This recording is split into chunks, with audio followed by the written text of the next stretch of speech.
Hi everyone, welcome to my studio. This is going to be the first in a series of wildlife pastel tutorials.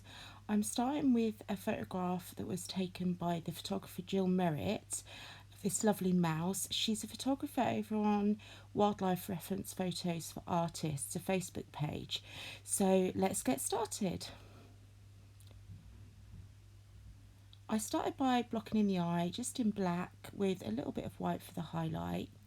I then move on over to browns and a gingery colour, and just blocking in the darkest and lightest areas with these. At this stage, although I am going in the direction of the fur, I'm not too worried if it's a little bit messy. I've come in with a little bit of pink and cream for the nose. You'll notice at this stage, even for the lightest areas, I'm not using any white because I want to save that for the real lightest highlights later on.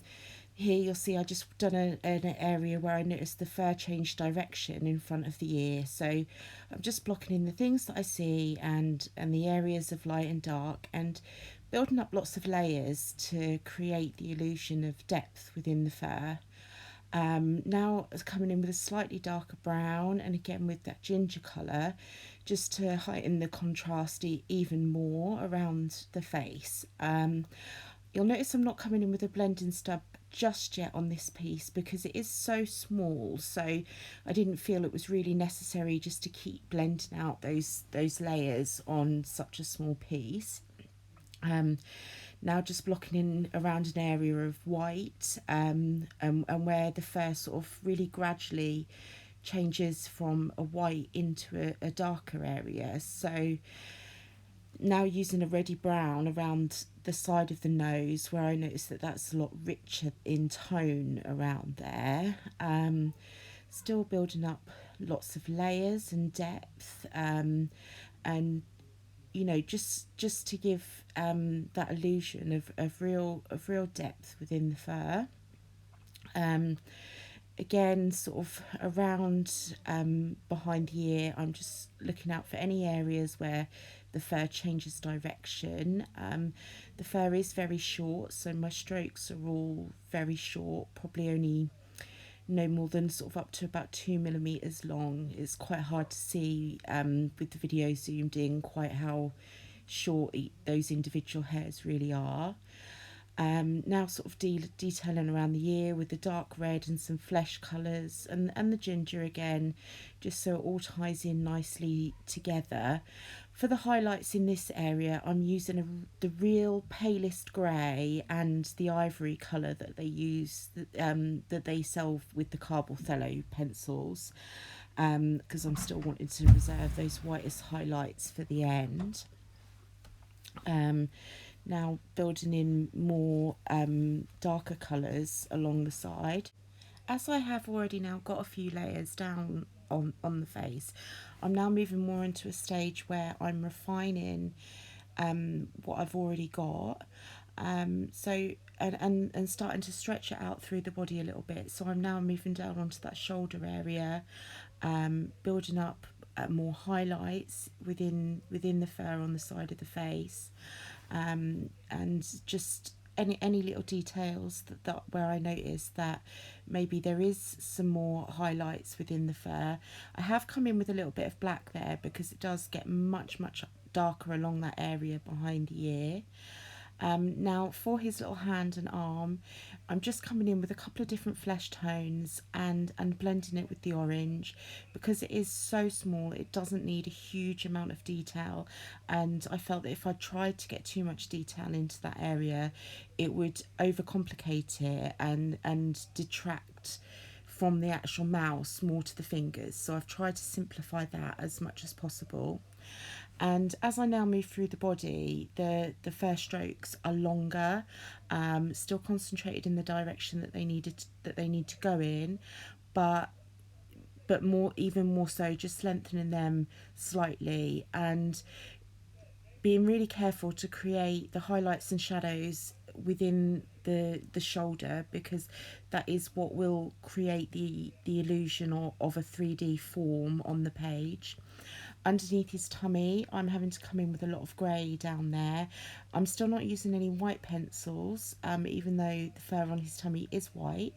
But there is lots and lots of shadow within that, so just being careful to build that in, because again, that is something that will really give the 3D form to him if he's got that shadow under his tummy. Really transitioning across his back from the darker browns, to the lighter gingery fur. I still do put ginger into the brown, so those transitions are really soft, so you haven't got a brown area and a ginger area and a blonde area. So I still will work the ginger into the brown and the brown into the ginger.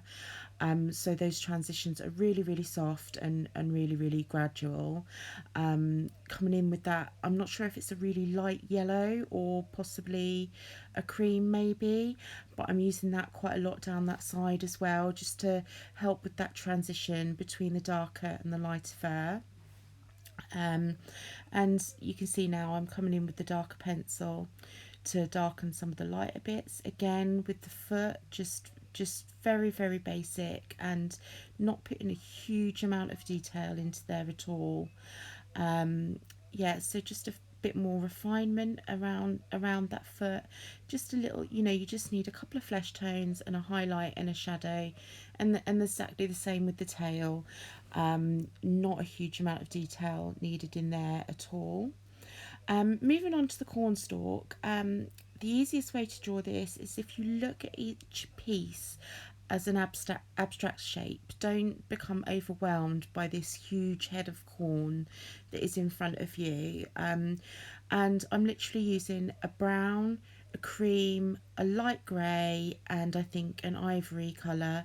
So for each piece, just coming in with those four really simple colours, looking for in each abstract little piece, looking where the highlight is, where the shadow is.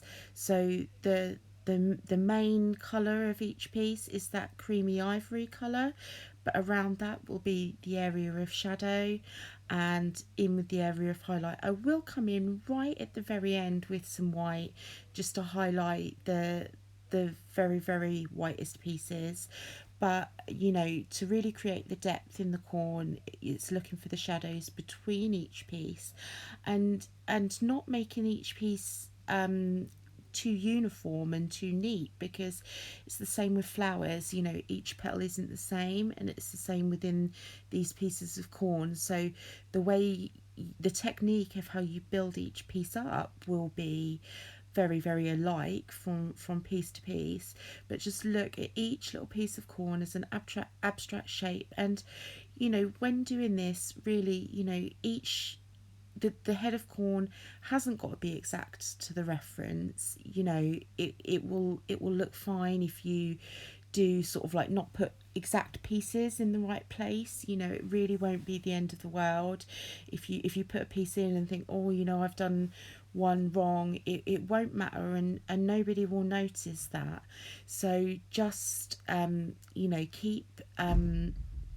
keep on adding your highlights and your shadows, and that will be what gives your piece the realism, rather than trying to be exact to your reference photo, because no one will really notice if there's a little piece of corn which is not quite exact in the piece.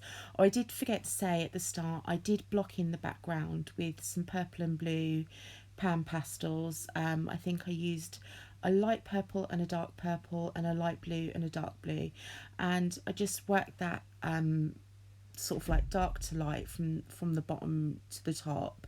And if you do go onto the Facebook group and download the reference photo, you'll notice that this was taken on a background that was that colour. So and I just thought it was a beautiful photo to work from. So yeah, so that's how I did the background. I blocked that in with pan pastels. Yeah, so just moving down on that corn. I've blocked in a little bit more of the tail, you know, and the few pieces around the tail, just to get a bit of perspective as to where the rest of all the pieces of corn would fit in. Sometimes it's just easier to see it that way. And yeah, so then that's also why I decided then to work bottom to top on the last little bits, just to, so I could work out in my mind how all the little pieces were going to fit together, and where they all were going to go, because by that point I had lost some of my reference. So now I have just blended out a little bit of his face, and now I'm coming in and I'm really just concentrating at this point on my darkest darks and my lightest lights, just to really ramp up that contrast where it needs to be. So going in with the white pencil there around his ear, and a bit more ginger, you know, as and when I need it, and cream for a little bit of blending. But you know, mostly at this point I'm using the white that I've reserved till the end, to work all that through, and just to really finish off any little details that I might have missed sort of in the first pass. And so I hope you enjoyed. Thank you for watching.